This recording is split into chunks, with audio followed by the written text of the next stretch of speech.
Welcome. Here are a couple of charts I want to highlight. Sterling against the US dollar and sterling against the euro, or in fact any cross involving the pound today has seen the pound weaken. But I want to take a look first of all at the strong losses that the pound has seen today, with Theresa May indicating that Britain will leave the EU single market as she sets out her determination to strike a post-Brexit trading deal that allows her to control immigration from the rest of Europe. Mrs May said she was not interested in trying to keep bits of EU membership. Rather, she wanted a bespoke British deal with the rest of Europe that delivered the best possible deal for UK companies. Now, the effect of this has been to see a drop in sterling. I want to go first of all with this to take a look at the long-term chart for sterling against the US dollar. Here we are now, knocking on levels not seen since around about the May, April 1985. So we're talking here something around about 31, 32-year lows almost for sterling against the US dollar. That's the long-term picture. Let's take a look at the daily chart to get a better idea as to where we're going here, because we've seen these two step downs, if you like, since the 24th of June, when we saw the Brexit vote take sterling down.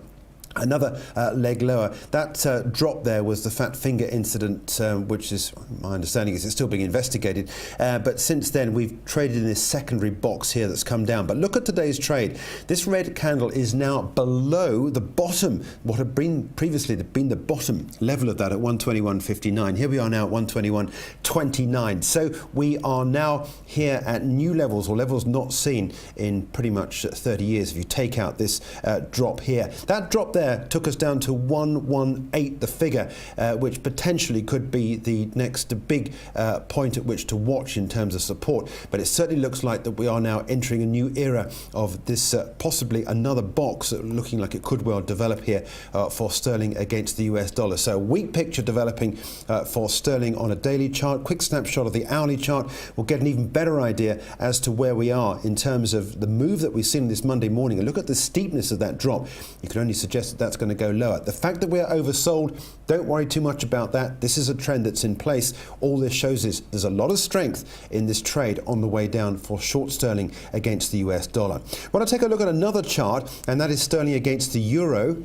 And here, this is a daily chart showing us what's been happening. This is box trading. We've been in this box here since the vote on the 24th of June. This box above the line of 11.52. We then dropped down in this period here, but pulled back. But we're now looking as though we're just about to disappear below the bottom of this box here at 115.23. Now, if we do enter this new box here, more negativity expected for sterling against the euro. You've got to look at the MACD to see the direction of this trend line here, showing an indication on the way down. And this indicates that there's an argument to take this market lower for sterling against the euro. Again, a look at the hourly chart. You can see convincingly the way in which this is moving. And if you look at the RSI here, it's exactly the same situation, which is where we're oversold on the hourly chart. But again, this is a trend that doesn't look like anybody should get in the way of at the moment at 115.23, looking like we got lower levels to come as well for the pound against the euro. That is the situation at the moment as things are developing. Here we are a couple of hours, 3 or 4 hours into the trade on Monday morning, but certainly looking as though we could well see further weakness for sterling coming up.